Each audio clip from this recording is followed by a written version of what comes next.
রাজনৈতিক দলসমূহের অংশীজনদেরকে নিয়ে আগামী 2 বছরের জন্য একটা জাতীয় সরকার করা এবং দেশে স্থিতিশীল পরিস্থিতি সৃষ্টি করায় 6 মাসের জন্য সব ধরনের সভা সমাবেশ নিষিদ্ধ করা।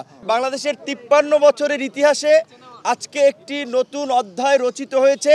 বাংলাদেশের স্বার্থে জাতীয় ঐক্য এবং সংহতি প্রতিষ্ঠার লক্ষ্যে একটি সর্বদলীয় সভা এই অন্তর্বর্তীকালীন সরকার বাংলাদেশের ইতিহাসে করেছে। এর আগে কোনো সরকার এটি করতে পারে নাই। সেজন্য আমরা প্রথমত তাদেরকে ধন্যবাদ জানিয়েছি। দ্বিতীয়ত, বাংলাদেশের বিরুদ্ধে আমাদের প্রতিবেশী রাষ্ট্র ভারতের মিডিয়ায় যে একটি সংঘবদ্ধ অপপ্রচার এবং প্রোপাগান্ডা আমরা দেখতে পাচ্ছি, এটি মোকাবেলায় বাংলাদেশের জনগণ, বাংলাদেশের গণমাধ্যম এবং বাংলাদেশের ডায়াসপোরা কমিউনিটি যারা বিভিন্ন দেশে ছড়িয়ে আছে এবং আমাদের আন্তর্জাতিক গণমাধ্যম সহ বিভিন্ন খ্যাতনামা প্রতিষ্ঠানে যারা কর্মরত, তাদেরকে নিয়ে সোশ্যাল মিডিয়া, মেইন স্ট্রিম মিডিয়ায় এই অপপ্রচার এবং প্রোপাগান্ডার বিরুদ্ধে একটা সঠিক ক্যাম্পেইন করার জন্য আলোচনা হয়েছে।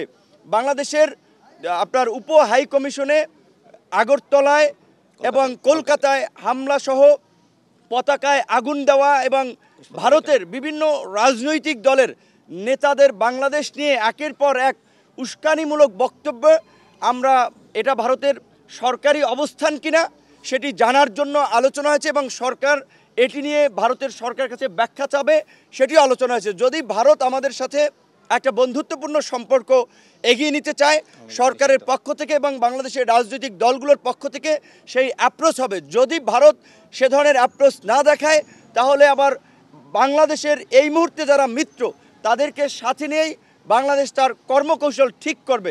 বিশেষ করে আজকে এই পরিস্থিতিতে যে জাতীয় ঐক্য এবং সংহতি প্রতিষ্ঠায় আজকের যে সভা, আমরা মনে করি বাংলাদেশের সামনে এ ধরনের আরও নতুন নতুন চ্যালেঞ্জ আসবে।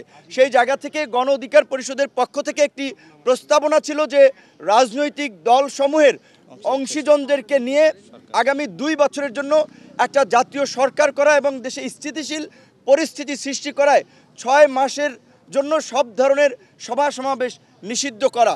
এবং একই সাথে আজকে যেহেতু বাংলাদেশের বিভিন্ন রাজনৈতিক দলসমূহ একত্রিত হয়েছে এবং দেশের স্বার্থে এক এবং অভিন্নভাবে তারা কাজ করবে, তারই প্রতিফলন হিসেবে অল্প সময়ের মধ্যে জাতীয়ভাবে একটি সমন্বিত কর্মসূচি, সেটা হতে পারে জাতীয় পতাকা এবং সাথে শান্তির পতাকা, সাদা পতাকা নিয়ে কিংবা যে কোনো ধরনের একটা কর্মসূচি, সেই সিদ্ধান্তটা সরকারের পক্ষ থেকে জানাবে, যেটি সরকার এবং রাজনৈতিক দল, জনগণ সকলে পালন করার মধ্যে দিয়ে বাংলাদেশের বর্তমান যে জাতীয় ঐক্য এবং সংহতি প্রতিষ্ঠিত হয়েছে, আমাদের বিরুদ্ধে যারা এই অপপ্রচার প্রোপাগান্ডা চালাচ্ছে কিংবা বাংলাদেশকে যারা ব্যর্থ অকার্যকর করার জন্য অপতৎপরতা চালিয়ে যাচ্ছে, তাদের বিরুদ্ধে যে বাংলাদেশ এবং বাংলাদেশের জনগণ এক, সেটি জানান দেওয়ার জন্যই একটা অভিন্ন সমন্বিত কর্মসূচি পালনের সিদ্ধান্ত হয়েছে। ধন্যবাদ।